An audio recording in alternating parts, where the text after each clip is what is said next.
ये सत्य का साथ है, नुमाइश नहीं है, मेला नहीं है।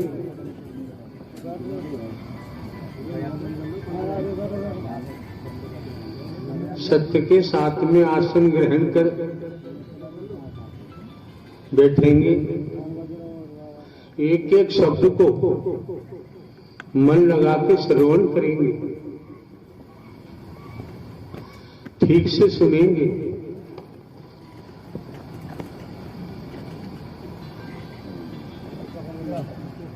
अगर आप चाहते हैं तो कायाकल्प भी हो सकता है,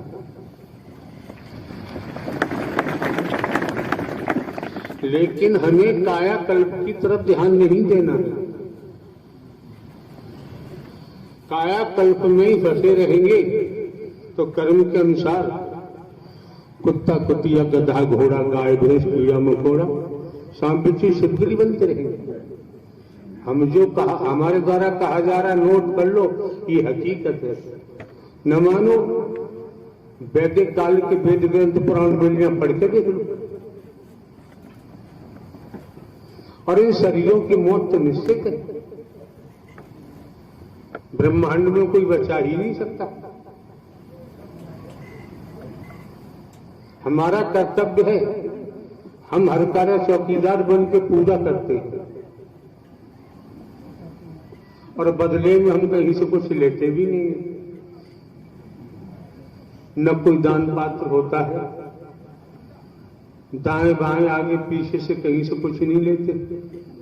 रुपया पैसा वस्तु पदार्थ सोना चांदी कोठी बंगला जमीन जायदाद चमड़ी दमड़ी की हमको आवश्यकता नहीं है। अपनी स्थिति तो हमने आप आने वाले महापुरुषों के सम्मुख सर्जरी करके खोल के रख दिया है।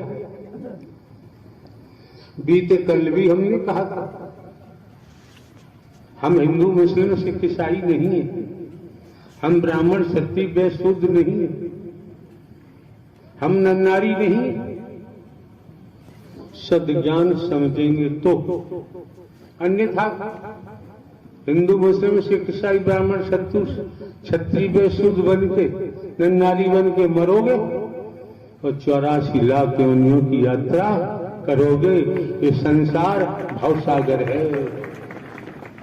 बिना सद्ज्ञान के नारायण हरि परमात्मा के अलावा आत्म कल्याण ब्रह्मांड में कोई कर ही नहीं सकता है।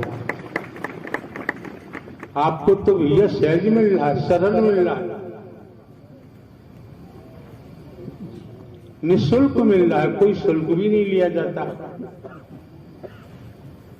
अरे कुछ न करो, हम पे उपकार मत करो, स्वयं पे तो उपकार करो।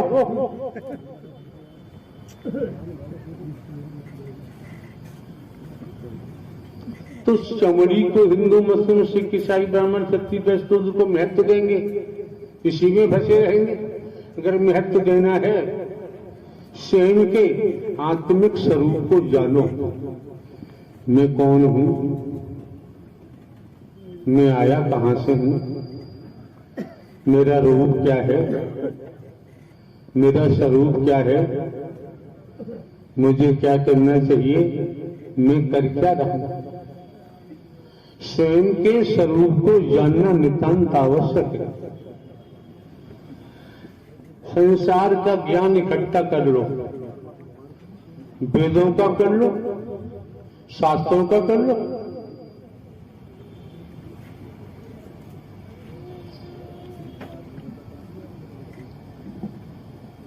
आपकी मर्जी है, कोई दबाव तो है नहीं है। इतना ही समझे आप लोग। करीब दुनियावी कैलेंडर के मुताबिक 22 वर्ष सत्य के पथ पर चलते हुए हमें हो गया। इससे पहले तो हम बेजर कहेंगे नौकरी कर रहे थे। 14-15 वर्ष नौकरी के बाकी थे इंटेलिजेंस ब्यूरो, अपनी मर्जी या दुनियावी किसी शरीरधारी के कहने पर पेंशन नहीं ली है। आप समझ सकते हैं, जब तक शरीर है तो पैसे की जरूरत है। उसके लिए आप जानते हैं 3 कदम पे है, जमीन भी है, पेंशन भी मिलती है, हमारे कोई खर्चे हैं, बाकी व्यवस्था तो सब ये महापुरुष कमेटी बना के करते हैं, इससे हमारा कोई सरोकार नहीं। क्यों? ये महापुरुषों को जो सेवा मिली हुई है, कमेटी जो महापुरुष करते हैं, इनका तन भी खर्च होता है, मन भी होता है, धन भी होता है। एक मायने में जाए तो हमारा है क्या? ये शरीर भी हमारा नहीं है, कर्म भोगने के लिए मिला है। पशुओं के शरीर है, पक्षियों के हैं, कीड़ा मकोड़ा है, सब है क्या? लेकिन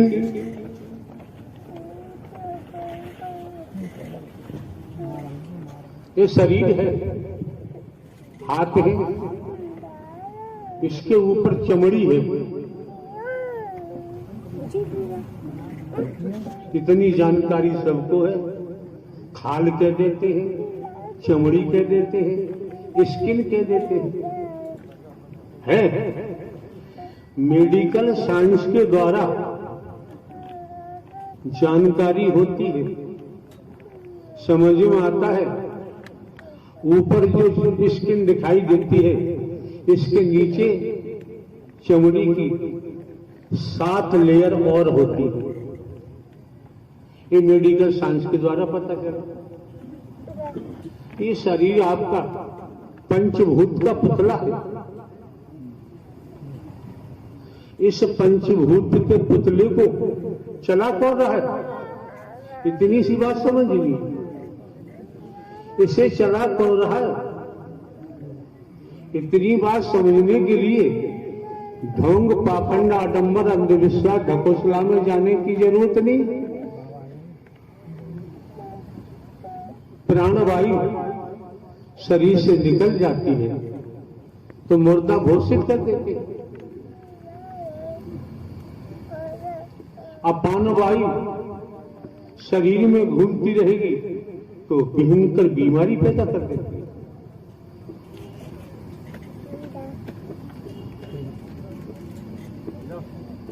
अपान वायु भयंकर वायु तो है जिसे हम आप नकारात्मक और सकारात्मक के रूप से जानते हैं।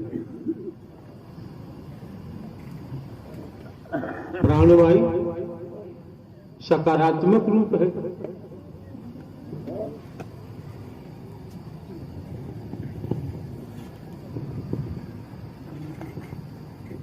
अपान वायु नकारात्मक रूप है। अपान वायु में स्मेल होगी, गंध होगी, बदबू होगी। प्राण वायु में नहीं होता। अगर अपान वायु रुक जाती है तो डॉक्टर के पास जाना ही पड़ेगा, इलाज कराना ही पड़ेगा। न जाओगे तो पीड़ा बर्दाश्त नहीं होगी। और प्राणवायु जिसकी तस चल रही है तो आपका जीवन चल रहा है। लेकिन बाबूजी ये भी फाउंडेशन पर निर्धारित है, बुनियाद पर निर्धारित है। ऐसी ऐसी जगह हमको जाना होता है। यंग में जवान लड़के, जवान लड़कियां बहुत दिखाई देती, काफी तादाद में। अगर वो आज अपने को समझ ले कि मैं कौन हूं, मैं आया कहां से हूं, मेरा रूप क्या है, मेरा स्वरूप क्या है, मुझे क्या करना चाहिए, मैं कर क्या रहा हूं, अगर ये समझ ले तो बाबूजी खेती बाड़ी करते हुए, विद्या अध्ययन करते हुए नौकरी करते हुए, व्यापार करते हुए, मजदूरी करते हुए हम जीवन को सार्थक बना सकते हैं, लेकिन इतना सस्ता नहीं है। किसी भी विद्यार्थी से पूछो कि आपने एमए कितने वर्षों में किया, तो बताएगा 16 वर्ष में हुआ, फिलअप हो गए 18 वर्ष में। अब पूछा जाए कि 16 वर्षों में धन कितना खर्च हुआ, दुनिया के किसी क्षेत्र में जाओ जहां धन की आवश्यकता है, वहां धन तो चाहिए, हर किसी को चाहिए। हर कोई धनवान बनना चाहता है, बलवान बनना चाहता है, कुटुंबान बनना चाहता है, मेहरबान बनना चाहता है, ऐश्वर्य चाहता है, मान बढ़ाई चाहता है, हर कोई। लेकिन हर किसी को प्राप्ति नहीं हो पाती। जिस दुनिया में आप रहते हैं, ग्रामीण अंचलों में रहते हैं, कस्बों में, शहरों में, नगरों में, महानगरों में रहते हैं, हर कोई चाहता है कि मैं धनवान बनना, मील हो मेरे, कारखाने हो, मेरी बैंकें हो, मैं हवाई जहाज वाला बन जाऊं। चाहते सभी हैं, लेकिन जो हमने समझा है, जो हमारे ऊपर बीतती है, उसी के आधार पर हम कुछ कह सकते हैं। संस्कार, अतीत से वर्तमान, वर्तमान से भविष्य। कर्म से ही दुर्भाग्य बनता है। कौन से कर्म किए उससे दुर्भाग्य बनता है, कौन से कर्म ऐसे जिससे सौभाग्य बनता है। कर्मों से ही संस्कार बनता है। हमने तो कभी नहीं सोचा था, जब से हमने होश संभाला है, 18 साल की आयु से हम बाहर निकल गए। बचपन में खेती बाड़ी, भाग दौड़ के थोड़ी बहुत पढ़ाई लिखाई, 14 माह ट्रेनिंग करने के बाद पोस्टिंग हुई, फॉर्म भरते रहे, पढ़ाई करते रहे। 21 साल लगातार जुडिशरी न्यायालय में, स्पेशल जज डकैती, स्पेशल जज नार्कोटिक्स, स्पेशल जज ईसीएस, डिस्ट्रिक्ट जज कोर्टों में काम किया, लिखा पढ़ा। प्रमोशन हुआ, इंटेलिजेंस ब्यूरो गए।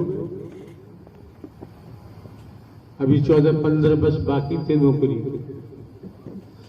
हमने ये कभी नहीं सोचा, हर किसी की जैसी सोच रही होगी, कि हम एक हरकारा चौकीदार बनकर निःशुल्क संत महात्मा महापुरुषों की सेवा करने का मौका मिलेगा, ये हमने कभी नहीं सोचा था। आज भी हम एक हरकारा चौकीदार बनकर निःशुल्क निस्वार्थ संत महात्मा महापुरुषों की सेवा में लगे हुए। अब इस बात को आप कहें कि आपका पड़ोसी समझ जाए, असंभव। रिश्तेदार आपके समझ जाए, असंभव। जिसका संस्कार होगा वो जरूर समझ जाए, उसको समझ अवश्य ही आ जाएगा। संस्कार रहिए, मिश्री मिला के दूध पिलाते रहो। कुमार भी है, उससे मिश्री मिला हुआ दूध लगेगा, इसमें विष मिला हुआ मैं नहीं पीता। जिसका हृदय साफ है, मन मंदिर साफ है, जिसकी सोच अच्छी है, जिसकी सोसाइटी बढ़िया है, जिसका कर्म अच्छा है, उसके मन में विकार नहीं आएगा। उसके पास कुबुद्धि नाम की चीज नहीं है। कितने ही पढ़े लिखे हैं, हाई फाई पद हैं, धन है, आप समझ सकते हैं बुद्धि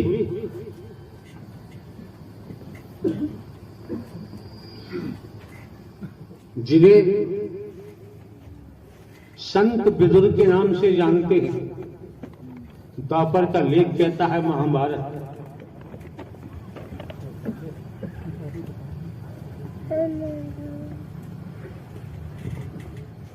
कौरव पांडवों के वंश से ही संबंधित थे, महामंत्री थे।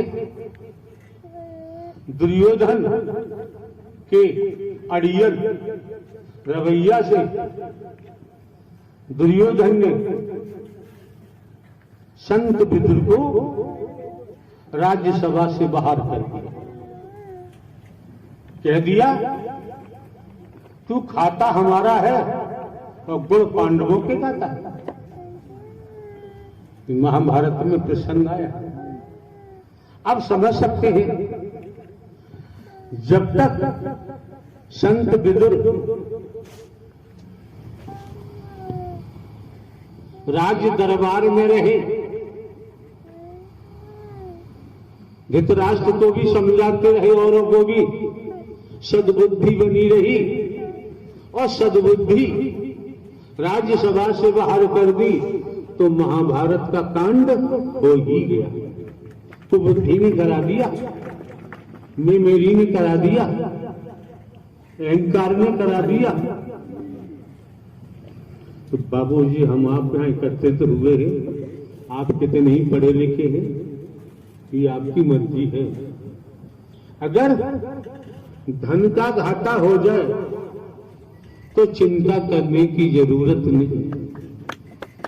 परिवार का घाटा हो जाए, मरने गिरने चलता रहता है, तो डरने की जरूरत नहीं। जमीन जायदाद का घाटा हो जाए तब भी भय खाने की आवश्यकता नहीं है। जब आपको लगे कि सद्बुद्धि का घाटा हो रहा है तो सतर्क हो जाना चाहिए। अगर सद्बुद्धि का घाटा हुआ तो आपको आपके पतन से जगत में कोई बचा नहीं सकता। इस शरीर में कुबुद्धि भी वास करती है और सद्बुद्धि भी वास करती है। बीते कल आप लोगों को बताया गया था, राजा भरतरी, वैदिक काल का इतिहास, रानियों को छोड़ा, राजकुमारों को छोड़ा, राजकुमारियों को छोड़ा, राजपद को छोड़ा, कश्मीर से लेकर कन्याकुमारी तक राज्य था, राज सब छोड़ दिया, गोरखनाथ के चरणों में चले गए। अब यहां समझने की बात है, बहुत समझने की बात है।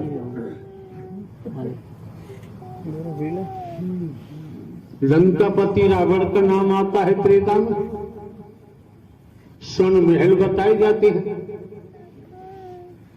आज वर्तमान की स्थिति को देखो, अगर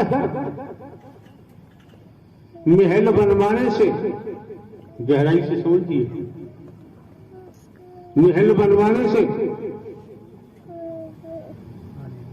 बिल्डिंगें बनवाने से अगर परमात्मा मिल जाता तो राजा भरतरी को महल छोड़ने की जरूरत नहीं पड़ती।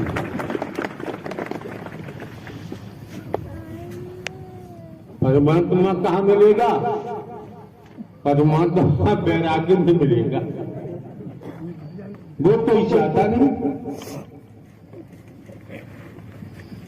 हाथ पे सच्चे हैं, लंगोट पे पक्के हैं, इनका सत्यत्व बरकरार है, ईमानदारी निष्ठा है, विश्वास पात्र वफादार है, तब जाके कहीं समर्पण कर सकते हैं। समर्पण करेंगे, वैराग्य मिलेगा जब ही दर्शन और वचन के महत्व को समझ सकते हैं। इससे पहले समझना संभव क्यों? इससे पहले हमने मोह को बसाया है, इससे पहले हमने ममता को बसाया है, लोभ को बसाया है, कंचन कामनी हमारे रोम रोम में बसा हुआ है। हमने अहंकार को पानी पिलाया है, हमने काम वासनाओं को जगह दी है, हमारे रोम रोम में ही से बसा हुआ है। ये बाबूजी, आप आपकी बहन बेटियां ढंग से सुने, ये ऐसा रोग है, ये रोग संसार को लगा हुआ है, ये रोग साधु संत महात्मा को भी लगा हुआ है। इस रोग से ध्यान पूर्वक देखे, संसार में कोई बचा हुआ नहीं। ये रोग समस्त तनधारियों को लगा हुआ है, ये रोग नवचर को लगा हुआ है, ये रोग भूचर वासियों को लगा हुआ है, ये रोग पाताल वासियों को लगा हुआ है, ये रोग आत्मज्ञानी को नहीं लगता है, और उसी का भविष्य बेड़ा पार हो जाता है। संतों की महात्माओं की कहावत भी है,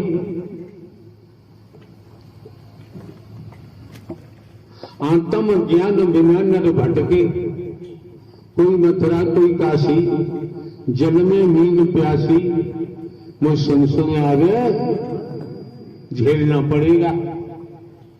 ये बहुत जरूरी नहीं है कि ये जन्म दोबारा मिल जाए, आज ही झेल लो, आज ही झेल लो, जन्म मरण से बच जाओगे।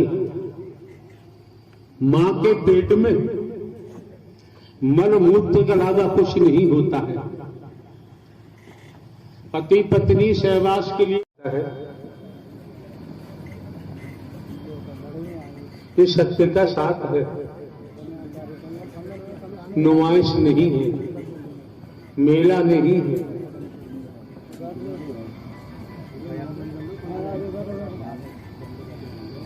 सत्य के साथ में आसन ग्रहण कर बैठेंगे, एक एक शब्द को मन लगा के श्रवण करेंगे, ठीक से सुनेंगे,